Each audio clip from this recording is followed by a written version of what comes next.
Well, welcome everybody. My name is Rich Stamets. I'm the Chief Commercial Officer here at BluePond.AI, and I'm very excited today because I have an opportunity to speak to someone who's much smarter than myself when it comes to generative AI, and that is one of our latest new additions to BluePond.AI, which is Sunyam Bagga. So, Sunyam, welcome, and great to talk to you today.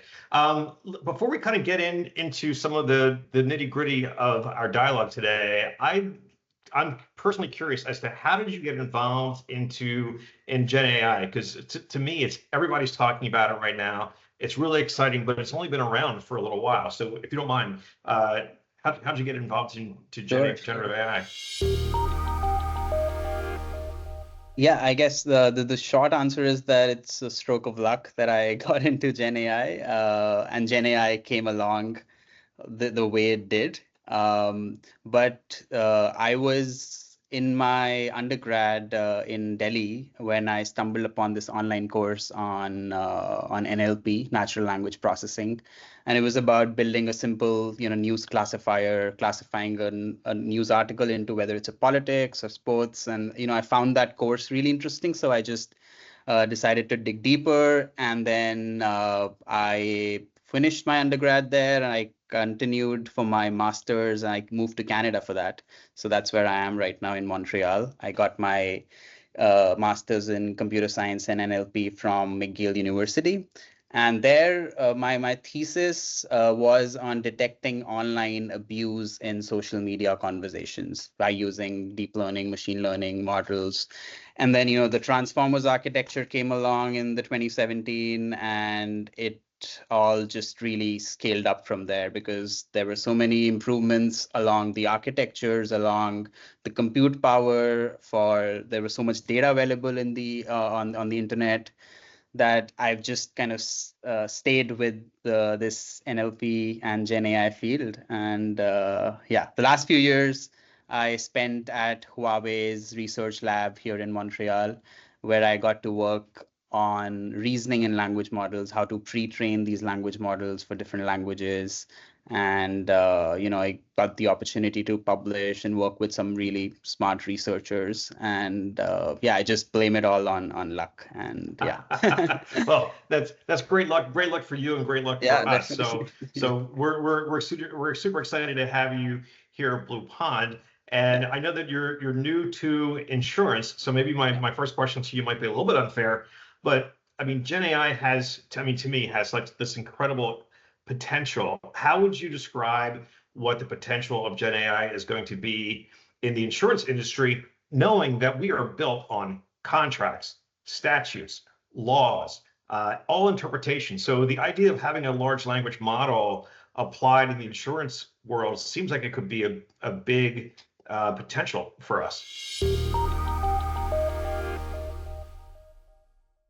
The insurance industry, whatever little I know about it, is all about, it's fairly complex. The contracts, the documents run hundreds of pages long. It's completely centered around people and data, and lots of data. So, which is why I think Gen AI has tremendous potential in the P&C insurance industry. So it could be something around improving like decision making. If it's acquiring more customers. It's about reducing the operational costs and making the systems more efficient. So most of the clients that I've come across where we do our demos, they mostly want something that is centered around their human workforce, right? With the goal of boosting their productivity. So whether it's for brokers, whether it's for them to compare different code documents, or during claims handling, whether they want to triage which adjuster the claim goes to, all of these situations, wherever there is data and there's a prediction that needs to be made, Gen AI is the right tool to use in that situation.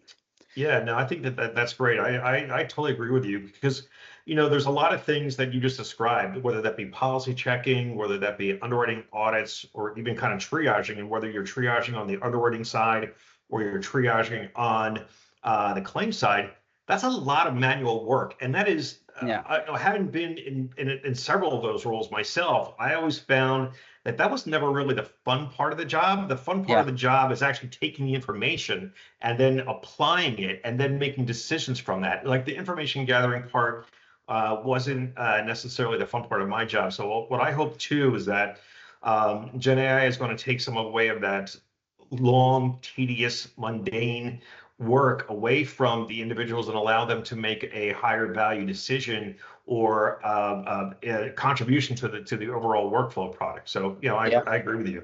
I agree with you. Sure. And so go ahead. Sorry.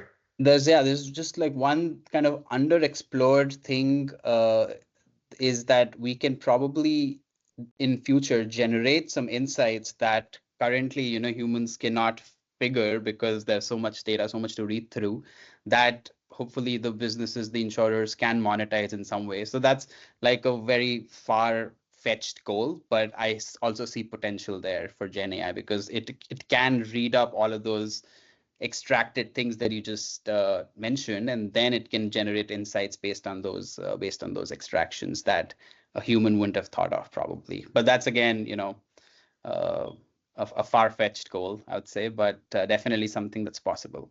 I can definitely see it being on the roadmap. Oh, that makes sense. Great. So how would you characterize the state of adoption for generative AI in general right now?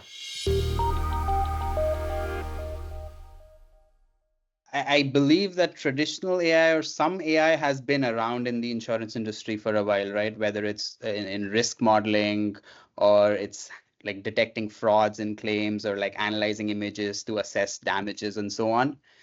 Speaking for generative AI in particular, I would say we're in the very early stages of adoption. It's in the POC stage for the most part because the companies are still trying to understand and identify the use cases and concretize those use cases, which can bring business potential to them down the line. So I forget which consulting firm it was, but I read a report which said that the intention is there, that the most of the they did a survey, and like 60-70% of the respondents who were like leadership insurance people, they said that generative AI is the next big technology that they're looking at, right, when they want to achieve their goals over the next couple of years. So there's definitely intent. But in terms of adoption, I would say it's super early right now. It's mostly in the demo or proof of concept stage. And I also feel that it's going to be a bit of a marathon because the industry is going to change, Gen AI is going to evolve, and the ROI on this investment will probably not be immediate, I would say. Yeah, no, I think that's like almost any other new technology, right? Exactly. I mean, this is still the infancy stages. It's brand new. It's wildly promising, wildly exciting. And you see a lot of people kind of rushing towards that. So I just think with the amount of the potential capability of this system is so large that it really just it can't be ignored. So maybe for the benefit of the folks that are listening in today, what are you seeing as far as some of the lessons learned so far in generative AI? Some of the projects that I've worked on, and I've encountered these large language models, and as well as we also use a lot of traditional AI. So one of the first lessons that I picked up on is that smaller language models and traditional AI is to be incorporated into the pipeline as much as generative AI. And the reason for that is like, so all of this, just to give you a brief history, right? All of this came along in the last 5 years or 4 years when the transformers architecture and language models gained popularity. And before that, we used to have very specific smaller models for every task. So they'd be very good at solving that one task, but everything other than that, that's out of their scope. But now the good thing about LLMs is that they can solve a wide variety of tasks, and they can often perform better than those specialized models. But at the same time, I believe that these traditional AI, the smaller LLMs that exist out there, they must be incorporated into the pipeline wherever possible, right? And the analogy that I like to use is that you don't need a bulldozer for something that can be done with a shovel, right? I love So that. I love that yeah, analogy. Absolutely. and Yeah. No, I'm a big analogy guy. So anytime you can paint that visual picture for me, yeah, that makes total sense. So, and I learned something too from you, Sam, in the sense of I just thought it was always going to be just like a one size fits all. Like it's all going to be just these large language models. Anyone can kind of adapt and try to interact with one. But you're saying that you could actually use LMs, language models, or mhm, junior LLMs, right? To actually do a subcomponent or very specialized functionality compared to the large language model, which to your, again, going back to that analogy, could be the bulldozer. You don't need a bulldozer every single time. A shovel exactly. will do, but you might need 3 shovels to work alongside your bulldozer. Yeah, exactly. And I would actually go one step further and beyond language models, there are like smaller, simpler, like traditional machine learning or even statistical approaches, logistic regression, which has been around for like decades. We still use it in our pipeline That's great. because it's good at solving that one task. And by incorporating all of these things, we're able to keep the accuracy at the same level, bring down cost significantly, bring down the latency significantly. So I feel that's the reason, we also need to look at smaller models. So small is good is what I go with the phrase. Yeah, and one more thing is that these general purpose large language models, right? Something that's specifically not trained on insurance. Even those models are reasonably good at understanding language, including insurance language. Maybe not the best, but if you're able to somehow reduce the noise in the input as much as possible, you can get these general purpose LLMs to do the task for you. Depending on the task, of course, there are some terms and conditions there. But essentially, what I'm trying to say is that you don't need to fine tune a large language model every time you want to make it work on a task.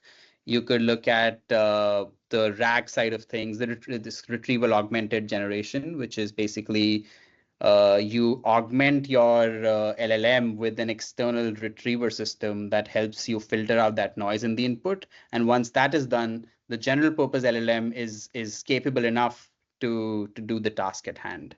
So that's another lesson that I picked up the last couple of months. Oh, that's great. Well, Yeah. maybe one more lesson for the folks that are listening in today. Now, most of the folks that'll be listening to us are in the insurance industry. They hear that, look, generative AI is everywhere. We've already discussed that everyone's kind of rushing toward it.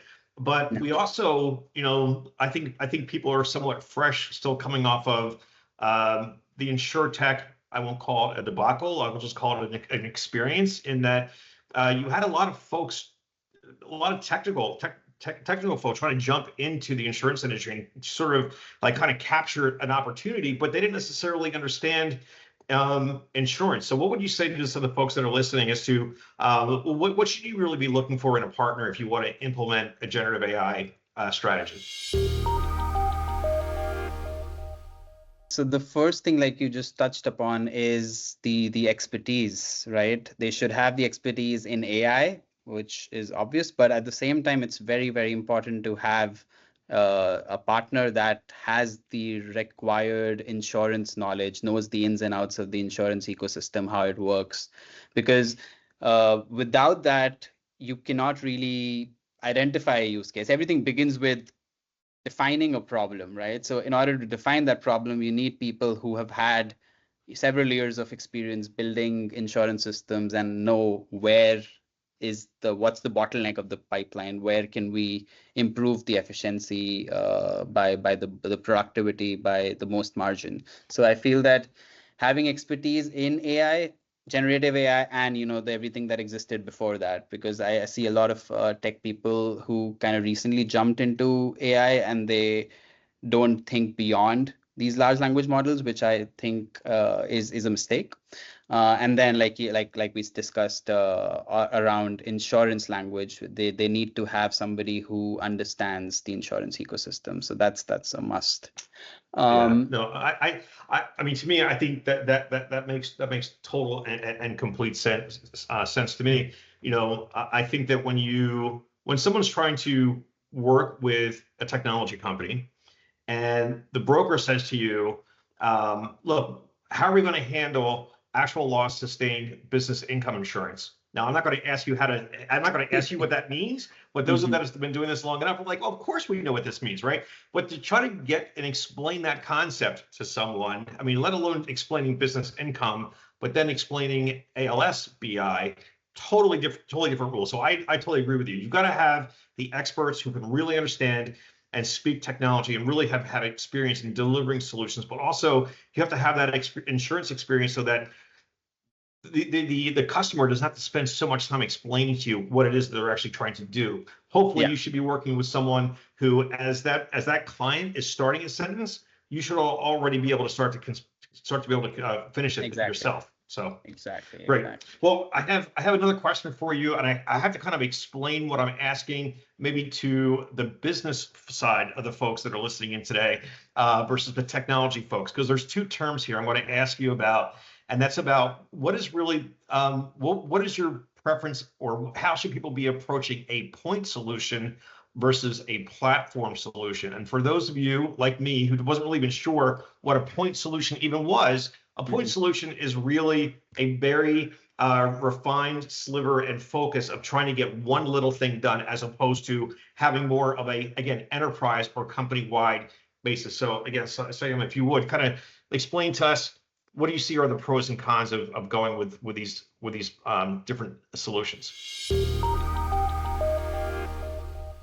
So the point solution is, let's say, targeting a single use case, for example, for the lack of better explanation. In that scenario, the carrier probably needs to go to multiple vendors, right? And whereas with the platform approach, where there is a single enterprise-wide platform that does these different use cases at the same time, that will definitely bring a lot more value to the carriers, because in insurance, as I understand, like there's a lot of sensitive data floating around. There's a lot of concern about data privacy, data access, and data sharing, and so it's key to establish strategic partnerships with the tier 1, tier 2 companies that can give you the data, which is what will lead you to build the whole platform-wide approach. I guess a lot of companies go for the point solution because they lack that, they lack the data access. So from a tech perspective, if I'm to speak about it, is that there is a lot of synergy between these different modules, right? That can be reused across different use cases. So in order to utilize and make the most of that synergy, it's from a tech perspective as well, it's better to implement a platform-wide approach. And that's also a win-win because the carriers derive more value out of it at the end of the day. Yeah, I can see that. Having had in my past lives, had to juggle multiple vendors, it would have been easier to go to one source who had different solutions for me that I could plug and play in down the road, as opposed to you go to vendor A and then you've got to go through the entire process with vendor B and then vendor C and then trying to manage them. They're not necessarily talking, and their interest is delivering that solution A to you. They don't really necessarily care or have any involvement in B or C, right? Absolutely. So the idea of working with one company that can then build other modules for you, I think that makes a ton of sense. Yeah. Right. And from like a product tech perspective, again, it's very important to do that approach in a configurable, flexible way, because this platform, you're going to sell it to different clients, for example, and then each client will have their own specific needs. So when building this platform, you need to make it flexible and configurable and modular so that you can plug and play and remove components as and when the requirements. I think that's incredibly important too, because one thing I've learned in being in this insurance industry for a long time is that there's never just one way to get things done, right? Mm-hmm. Every carrier, every broker, every MGA, there's a slight different way in which they're going to deliver, want information, likes, dislikes, have different operating models, et cetera. It can't just be a one size fits all. So I think I totally agree with you. Someone who has those building blocks to build from and then customize based on the needs of the client are incredibly important. Absolutely, I agree. Okay, so we touched on this a little bit earlier, but people are jumping into AI. People are really looking at AI, but also some people are really cautious about AI, and they're worried about risk. Like what is risk to them, whether that's a financial risk, whether that's not delivering a product on time, or perhaps dealing with one of those vendors that turns out they're not able to actually deliver. What advice would you give to individuals that are listening in today to really how should what should they go about doing to actually mitigate risk in order to understand the vendor, helping to define their products, et cetera? I would say that, partner with the right people, the right companies that have been delivering insurance products for a while and have a proven track record of doing so. And it's important at the same time, like we touched upon this before, is that they should understand generative AI, but also should understand insurance. Doing that, some of the early insurtech companies didn't turn out to be great bets, right? So if you can partner with the right companies who understand Gen AI and insurance, you can avoid those pitfalls that the early insurtechs led to.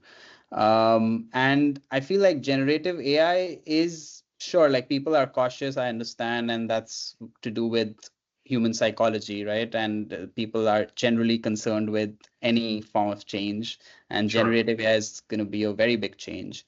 And also it's quite uncertain, the territory that we're in right now, right? For example, if I give you an anecdotal example, like 4 years ago, I was working with the language model, like a much smaller language model called BERT, and we were testing it on a reasoning task to see if it can answer questions based on a passage. And as soon as I changed the passage slightly, let's say I removed one of the answer options, it failed miserably. So, Oh, wow. and that's like 3 months before ChatGPT came out, and it was a sudden spike in the performance, and it like shook the world, at least the NLP world at that time. So what I'm trying to get to is that we don't know what's coming ahead, right? We don't know the ceiling of this yet. So far, we've been increasing the amount of data, we've been increasing our computes, we've been implementing some, cool architectural techniques that help it to reason better, but nobody really knows how far we can take this, right? We keep scaling these models up, but we don't know where the ceiling is. So the roadmap is unclear of Gen AI, where it's going to take us, because of which you need to partner with the right people, the right companies who know what they're doing. And I think it's a tremendous opportunity, because generative AI is very powerful across all industries, not just insurance. And it's really promising, and it can bring some great solutions to the insurance ecosystem. Oh, that's great. That's great. Well, I've been smiling for the last a minute and a half, because you said there's really not a ceiling on this, and we're not exactly sure where this can go, right? I think that all of us who are optimists and those that love to solve problems, I feel like I have this new tool that's really just been invented in the last couple of years that we didn't have even literally 2 or 3, 5 years ago, to the levels that it is performing today, with a very bright future ahead for everybody. So to me, generative AI is here to stay. Sunyam, thanks so much for your answers today. I think that I certainly learned some things here today, and want to say thanks again. So we'll talk to everybody else again soon. Thank you, Rich. It was a pleasure.